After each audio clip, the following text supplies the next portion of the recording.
Hey guys, MC Red Zone Trooper here with how to use the Blademaster class in Adventure Quest Worlds. For this class I recommend to use 1 Thief and 3 Luck for the enhancements. And in stats and class, as you can see, it has very high dexterity, which is very useful, and all of these percents on your stats are very well balanced. And for your evasion it's almost at 30%, and I think that that's higher than normal Thief or Leprechaun. Not sure about Leprechaun, but it's going to be pretty close. And for the rank 4 passives, Keen Reflexes and Technique. Technique increases dexterity by 10%, Keen Reflexes increases critical strike damage by 20%, and dodge chance by 15%.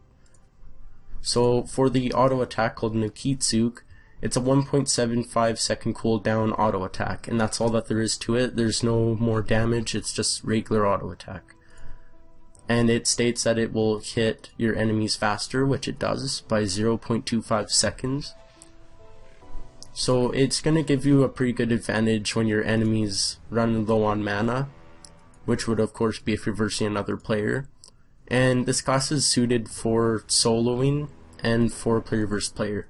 It's definitely not suited for farming really, besides the one skill which I'm going to talk about right now called Blade Fury. It's an AoV, Area of Effect skill, and it unleashes a Fury of Steel striking up to 4 enemies.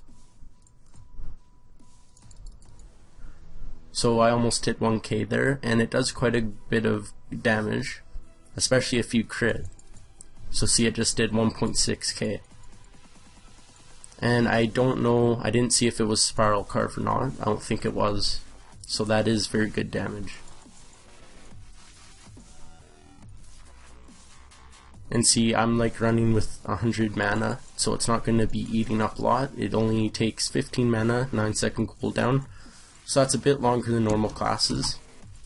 And you certainly just can't use this skill on its own with this class, kind of like, unlike Dark Blood Storm King where you can just spam a skill and kill all those enemies. So it's meant for player versus player in solos, definitely.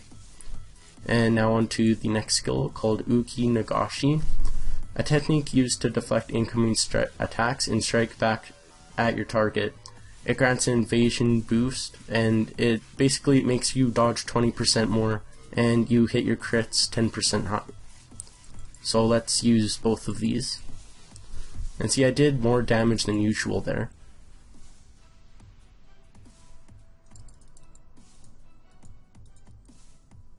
But yeah, with Unstable you can hit the random 1k with this skill a bit more frequently than mid-range, I feel. But with this skill, I like having mid-range, especially with the last skill.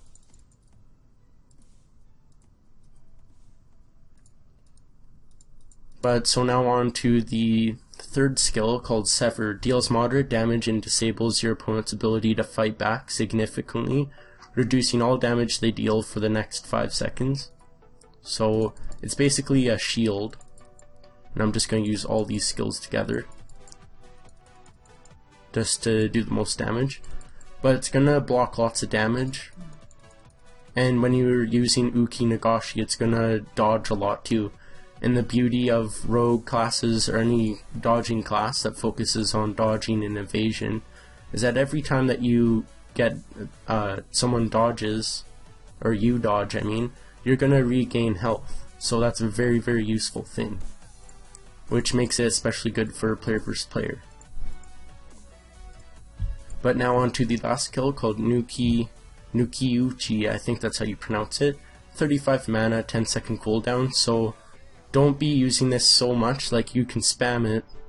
That's why I'm saying to use maybe a mana enhancement. That way you're storing a bit more mana, so then you can spam the skill. And that actually would be pretty useful.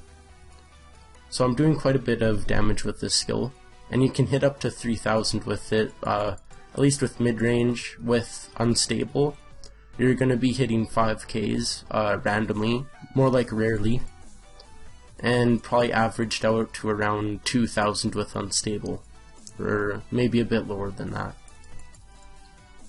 But I'm actually going to use Uki Nagashi, that way my critical hits are 10% higher. But it's not doing a whole lot of damage right now. and it is very random with how much damage it does. See, I just pulled out a 2.5k out of nowhere. But I'm just going to show you the skill a bit more times with the Uki Nagashi skill activated. So see, it does very good non-crits, that's for sure, but when it crits you're going to be hitting really good damage. And I'm averaging about, I don't know, 1,000-ish. So overall this class is very, very good, and the artwork that Dage the Evil put into this is just astonishing. I really love his work. So even if you don't really care for this class, just get it maybe for the armor or anything really. And also if you want the weapon, it's like 300 adventure coins, so I'd recommend that. But the artwork on this is very, very nice. It's going to be going rare, so I highly recommend getting it just for the fact of that it's going rare.